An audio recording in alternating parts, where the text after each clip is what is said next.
நம்ம நாட்டுல ஜல்லிக்கட்டா? ஆஹா, கேட்கும் போது ரொம்ப ஆனந்தமா இருக்குங்க. நம்ம தமிழர் வீர விளையாட்டுகளின் வழி உலகிற்கே தன் வீரத்தை பறைசாட்டி நிற்கும் இனம் அல்லவா? சீறி சினைந்து பாயும் காளைகளை அடக்க வாய்ப்பு நம்ம காளைகளுக்கு வந்துருச்சா? அப்படின்னா காளைகளை அடக்க நம்ம வீரர்களே நீங்க தயாரா?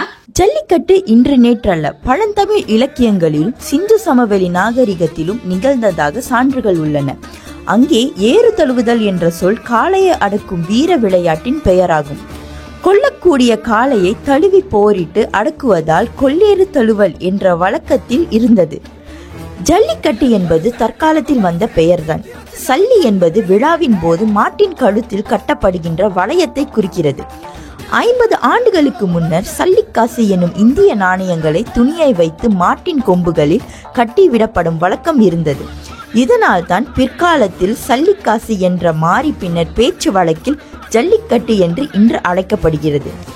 இன்னொரு அதிசயமா சொன்னா, உலகளவில் இந்திய நாட்டின் பசுக்களின் பாலில் அதிக நோய் எதிர்ப்பு சக்தி காணப்படுகிறதாக விஞ்ஞானம் சொல்கிறது. மேலும் அம்மை, மைசூரி போன்ற கொடிய நோய்கள் பரவிய காலத்திலும், மழையில்லா வறட்சி காலங்களிலும் மற்றும் பிள்ளை வரம் கேட்கும் நிலையிலும் இக்குறைகள் நீக்கப்பட்டால் பொங்கல் நாளன்று சல்லி கட்டுகின்றோம் என வேண்டுதல் செய்கின்றமை ஐதீகமாகும். தமிழர்களின் சிறப்பு பண்டிகைகளின் ஒன்றான தை திருநாளின் மறுநாளான மாட்டு பொங்கல் அன்றுதான் ஜல்லிக்கட்டு நடத்தப்பட்டாலும், மலேசியாவில் வரும் நாட்களில் முதல் முறையாக களம் பதிக்கிறது ஜல்லிக்கட்டு. நம்ம மண்ணின் மைந்தர்களே, உங்க வீரத்தை காட்டும் சரியான களம் இதுதாங்க. நாங்களும் காளைகளை அடக்க போகும் நம்ம காளைகளை களத்தில் காண ரொம்ப ஆர்வத்தோட காத்திருக்கோங்க. மலேசியாவில் ஜல்லிக்கட்டு சாத்தியமா, தேவையா? உங்கள் கருத்துக்களை கமெண்ட் பண்ணுங்க, பார்க்கலாம்.